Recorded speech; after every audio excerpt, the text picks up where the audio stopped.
Monsieur le Président, Monsieur le Ministre, Monsieur le rapporteur, chers collègues. Ce texte et l'état dans lequel il arrive après la commission mixte paritaire vient démontrer, pour ceux qui parfois auraient tendance à l'oublier, l'utilité du bicamérisme.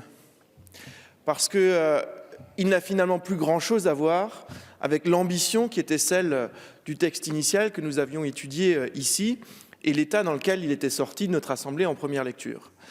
Ce texte, je le rappelle, avait initialement pour vocation de traiter de l'hypothétique annulation du scrutin du deuxième tour des élections municipales.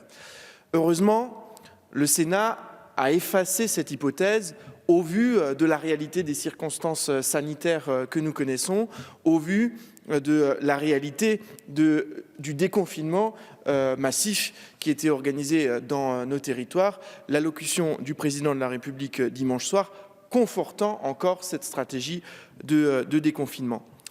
Et la suppression de cet élément, elle est plutôt de nature rassurante parce que la tentation, quand on n'arrive pas à réformer, quand on n'arrive pas à réorganiser les institutions, de toucher au mode de scrutin, de décaler les dates de scrutin, elle est forte.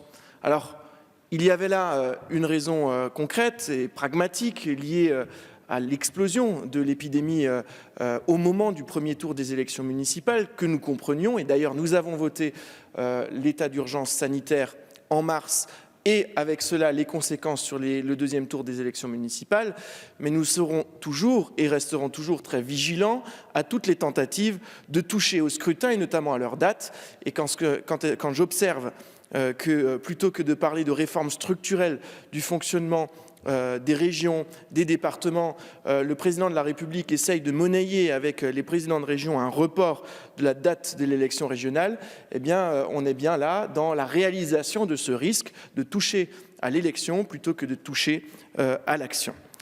Alors, ce texte, la précipitation dans laquelle il a été étudié, nous a quand même permis, grâce au Sénat et à l'accord intervenu hier en commission mixte paritaire, d'évacuer ces questions inutiles. C'est tout de même la première fois que notre Assemblée a été invitée à étudier un texte d'hypothèse. Enfin, je veux quand même qu'on mesure ce que c'est.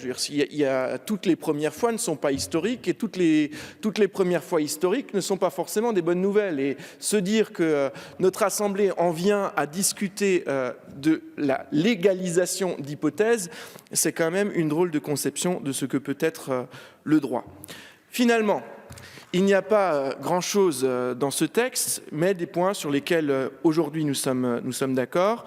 La double procuration, aujourd'hui pour le deuxième tour des élections municipales, un même mandant pour apporter deux procurations. Quelques questions, Monsieur le Ministre, qu'il faudra lever très vite. Qu'en est-il des doubles procurations déjà établies, là où, dans certains territoires, l'application de la loi aurait été anticipée? Est-ce qu'on les sécurise? Et deuxième question, sur l'effectivité des procurations établies il y a un certain temps pour une durée. Je pense par exemple à des procurations qui sont parfois établies pour 1 an et dont la date d'échéance arrivait avant la date du deuxième tour.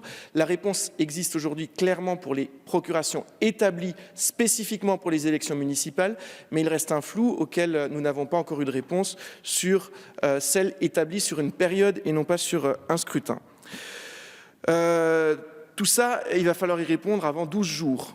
C'est la date de l'élection qui approche. Eh bien, Monsieur le Ministre, j'espère que très rapidement, nos concitoyens auront les clarifications nécessaires.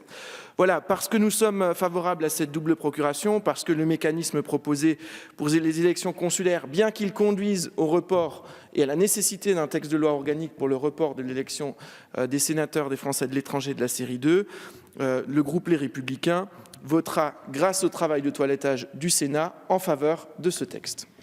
Je vous remercie.